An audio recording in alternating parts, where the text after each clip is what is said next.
কিন্তু হাদির সমস্ত কার্যকলাপ অত্যন্ত দুঃখের বিষয় যে বিএনপির মহাসচিব ওনার নামটা বলতে পারছিল না, কিন্তু আমরা কিন্তু সেম তো বটেই, এবং ইনকলাব মঞ্চের নামও বলতে পারছিল না। উনি বলছিলেন ইনসাফ পার্টি। তার মানে হলো যে ওনারা বলেন বৃহত্তর রাজনৈতিক দল, কিন্তু তারা ওসমান শরীফ হাদির কার্যকলাপ, তার আদর্শ, সে যে বাংলাদেশের বিনির্মাণে তার যে স্বপ্ন, যেটা জুলাই অভ্যুত্থানে আমাদের ছাত্র জনতা যেটা আমাদের স্বপ্ন দেখিয়েছে, এবং সেটার পথ নির্দেশনা যে হাদি যেভাবে করছিল, অর্থপথে তার কাজ থেমে গেল। কিন্তু যে কথা হাদি বলেছে যে আমার সন্তান লড়বে, আমার সন্তানের পরে তার সন্তানরা লড়বে, তারা স্বাধীনতার পতাকা সমুন্নত রাখবেই। কারণ লেখক এই বইটাতে আপনার বিস্তৃতভাবে বিভিন্ন সেক্টরে আমরা ভারতীয় আধিপত্যবাদের যে কালো ছায়ার কথা বলি, সেটা এখানে উনি বিস্তৃতভাবে সেকশন ওয়াইজ উনি আলোচনা করেছেন। তো বইটার ব্যাপারে বলার আগে আমি একটু বলে নেব যে আমার কলিগ জাহাঙ্গীরনগরের হাসানুজ্জামান সাহেব বলেছেন যে ইসলামে উৎসর্গ করার কোনো নিয়ম নাই। আমি কোনো ইসলামিক স্কলার না, আমার ধর্মীয় জ্ঞান অত্যন্ত বোধহয় আমার কোরআন শরীফ পড়া, নামাজ, যেগুলি বেসিক ইসলামের ইনস্ট্রাকশন। সবচেয়ে বড় কথা নিজের সোলকে আপনার পিউরিফাই করা, ক্যারেক্টার ফরমেশন বা পিউরিফিকেশন অফ দি সোল, এটা নিয়ে আমি মনে করি আমার ধর্মের বিশ্বাস। কিন্তু উৎসর্গটা আমার খুব ভালো লেগেছে, খুব চমৎকার উৎসর্গ করেছেন উনি, এবং এই উৎসর্গের সঙ্গে আমি সম্পূর্ণভাবে একমত। শরীফ ওসমান হাদির সঙ্গে আমার একবারই দেখা হয়েছে, ওইটাই আমার প্রথম দেখা এবং ওটাই আমার শেষ দেখা। আমি একটা সেমিনারে গেছিলাম, সেখানে হাদি বক্তা ছিল, অল্পক্ষণ ছিল, আমরা একসঙ্গে ঢুকছিলাম, তখন হাদির সঙ্গে আমার 2 সেকেন্ড কথা হয়েছে।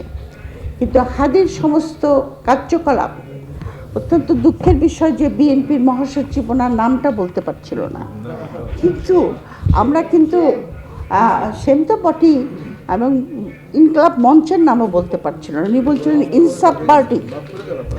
তার মানে হলো যে ওনারা বলেন বৃহত্তর রাজনৈতিক দল, কিন্তু তারা ওসমান শরীফ হাদির কার্যকলাপ, তার আদর্শ, সে যে বাংলাদেশের বিনির্মাণে তার যে স্বপ্ন, যেটা জুলাই অভ্যুত্থানে আমাদের ছাত্র জনতা যেটা আমাদের স্বপ্ন দেখিয়েছে, এবং সেটার পথ নির্দেশনা যে হাদি যেভাবে করছিল, অর্থপথে তার কাজ থেমে গেল।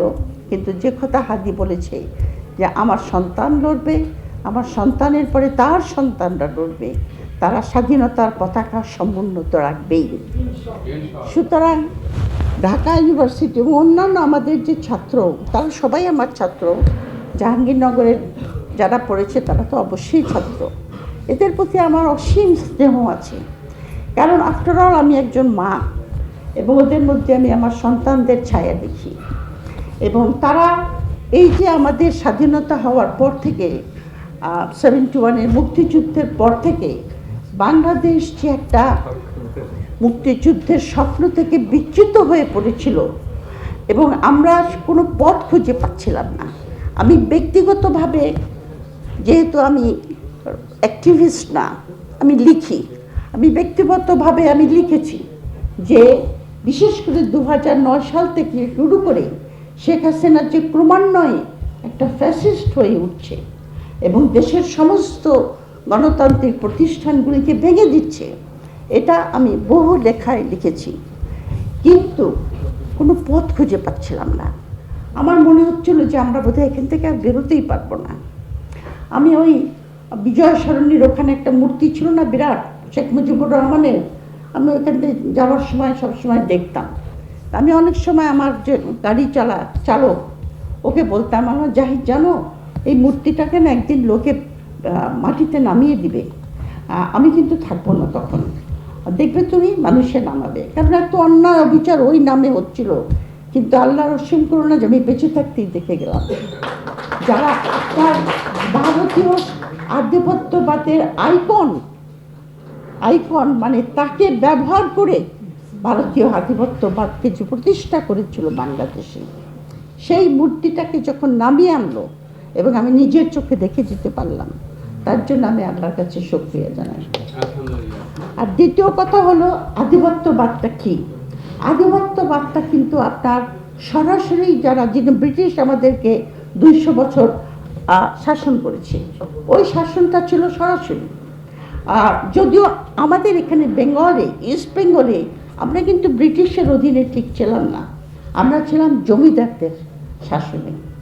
সুতরাং আমাদের এখানে ব্রিটিশের ইনডিরেক্ট রুল ছিল, যার জন্য আমাদের এখানকার এলাকার লোকরা অত্যন্ত বঞ্চিত ছিল, অত্যন্ত অপ্রেস ছিল, অত্যন্ত দরিদ্র ছিল। হাসানুজ্জামান আরও ভালো বলতে পারবেন কি অবস্থা এখানে ছিল। আধিপত্যবাদ হলো আপনার বাইরের একটা শক্তি আপনার দেশের রাজনীতি, অর্থনীতি, সংস্কৃতি, প্রতিরক্ষা, মানুষের জনজীবন সব কিছুকে পরিচালিত করবে, যুদ্ধ করে নয় অথবা সরাসরি নয়। তারা কি করবে?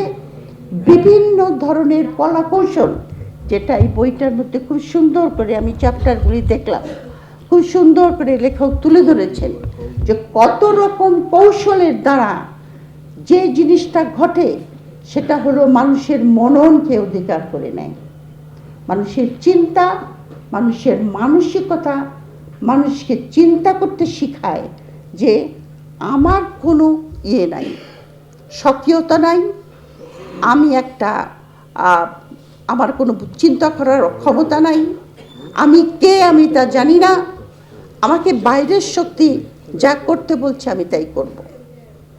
এটাই হলো আধিপত্যবাদ, বা যেটাকে আমরা বলি হেজিমনি। হেজিমনি কথাটা সবচেয়ে প্রথম বলেছেন গ্রামস্কি বলে একজন পলিটিক্যাল ফিলোসফার, এবং এই হেজিমনি কথার সময় তিনি সবচেয়ে বেশি ইম্পর্টেন্স দিয়েছেন বা গুরুত্ব দিয়েছেন, সেটা হলো কালচারাল হেজিমনি, মানুষের মনকে অধিকার করে নেওয়া। এটা কিন্তু একটা বিশাল ব্যাপার। ওয়েস্ট বেঙ্গলের একজন লেখক আছেন আশিস নন্দী, নিশ্চয়ই নাম শুনেছে যারা ছাত্রছাত্রী, তার একটা বই আছে, বইটার নাম হলো ইন্টিমেট এনিমি। তার মানে হলো যে ওই শক্তিটা আমার বন্ধু বেশে, কিন্তু সে আমার অন্তরকে অধিকার করে নিয়েছে, অধিকার করে নিয়ে সে আমাকে চালিত করছে। এটাই হলো আধিপত্যের একটা ভয়ঙ্কর রূপ, এবং এই আধিপত্যকে প্রতিহত করতে হলে, এবং আমি অত্যন্ত কৃতজ্ঞ আমার ইয়াং জেনারেশনের কাছে যে 5th of July রেভলিউশনটা হয়েছে, কারণ আমি ভাবতে পারি নাই যে আমি বেঁচে থাকতে হাসিনার পতন দেখে যাব। তাদের সাহস, তাদের দৃঢ়তা, তারা যেভাবে এই আন্দোলনকে গুলির মুখে, দমন পীড়নের মুখে দাঁড়িয়েছে, তাতে আমার বুকটা তাদের জন্য অহংকারে ভরে গেছে যে এরা আমার দেশকে স্বাধীন রাখতে পারবে, এরা আমার দেশকে আত্মমর্যাদার সঙ্গে রাখতে পারবে, এরা আমার দেশের জনসাধারণকে, নিপীড়িত জনগোষ্ঠীকে মুক্তির পথ দেখাবে। সবচেয়ে বড় জিনিস জুলাই আগতে ছাত্র জনতা করেছে, সেটা হলো বাংলাদেশ পাকিস্তানের অংশ ছিল সেই সময়ে এবং পরবর্তী পর্যায়ে is a post-colonial state. It is not a modern state, not if post-modern to knowing, not even a modern state. It is a colonial, post-colonial state. তার মানে ব্রিটিশ আমলের যে আইন, মানে শোষণ করার, ব্রিটিশ আইনের যে প্রাতিষ্ঠানিক রূপটা মানুষকে শোষণ করা, সেগুলি সবই রয়ে গেছে, আমরা স্বাধীন হয়েছি। কিন্তু রাষ্ট্রযন্ত্র পরিচালিত হয় সেই ঔপনিবেশিক চিন্তাধারার দ্বারা তৈরি আইনের দ্বারা। এই পোস্ট কলোনিয়াল স্টেটগুলিকে চালায় সেই দেশগুলির এলিট শ্রেণী। এই এলিট শ্রেণীর মধ্যে পলিটিক্যাল পার্টি আছে, আর্মি আছে, সুশীল সমাজ আছে, ব্যুরোক্রেসি আছে, ইউনিভার্সিটির টিচারও আছে। এই এলিটরা রাষ্ট্রযন্ত্রকে ব্যবহার করে। অবশ্য এলিটদের একটা অত্যন্ত ভালো রোলও আছে সভ্য দেশে এবং ডেমোক্রেটিক দেশে, যে এলিটরা বুদ্ধিবৃত্তি দ্বারা সেই দেশটাকে, যারা দেশ চালায় তাদেরকে ডিরেকশন দেয় বা পথ নির্দেশনা দেয়। কিন্তু যেখানে এলিটরা জনগণকে বঞ্চিত করে রাষ্ট্রযন্ত্রকে ব্যবহার করে নিজেদের স্বার্থের জন্য পরিচালিত করে, তাদেরকে যেটা বলা হয় যে তারা হলো তোমার পেটি বুর্জোয়া, বা যারা মানে এলিটের নাম ধরে জনগণকে ঠকায়। 24-এর আন্দোলন বা আপরাইজিং বা বিপ্লব যেটাই আপনার বলেন না কেন, আমি মনে করি যে ওটা ছাত্র জনতার সঙ্গে বাংলাদেশের 80% লোক ছিল আপনার প্রান্তিক জনগোষ্ঠী। আপনি দেখেন যারা মারা গেছে তারাও কিন্তু বেশিরভাগই প্রান্তিক জনগোষ্ঠীর, যারা আহত হয়েছে তারাও প্রান্তিক জনগোষ্ঠীর। কারণ তাদের জীবন কিন্তু চরম হতাশায় পৌঁছে গেছিল। পুলিশের অত্যাচার, ডিপ্রাইভেশন, স্বাস্থ্য, শিক্ষা, রাষ্ট্রের কোনো রকম সুযোগ সুবিধাই তারা পাচ্ছিল না। এই অভ্যুত্থানের দ্বারা ছাত্র জনতা বাংলাদেশের ওই এলিটকে আঘাত করেছে এবং তাদেরকে ভাঙতে চেষ্টা করেছে এবং এখনও চেষ্টা করে যাচ্ছে। এলিটরা এখন পর্যন্ত কিন্তু তাদের অবস্থানকে সুদূরেই রেখেছে বলে আমি মনে করি। এলিটদেরকে আমরা ভাঙতে পারি নাই। এখন নির্ভর করবে, এবং ওসমান হাদি, শরীফ ওসমান হাদির আমি তাকে ফলো করতাম, সেই যে কথাগুলি বলেছে যে কেমন করে আমরা বাংলাদেশকে সেই বিনির্মাণের পথে নিয়ে যাব, সেই কাজটা এখন অসমাপ্ত। সেই কাজটা তোমাদের করতে হবে, কিন্তু তোমাদের সঙ্গে আমাদের মতো লোকদেরকেও করতে হবে। কারণ আমরা আমাদের কাজ করতে চেষ্টা করেছি, কিন্তু আমরা সাকসেসফুল হই নাই, আমাদের সাফল্য আসে নাই। আমাদের জেনারেশনের কথা বলছি আমি।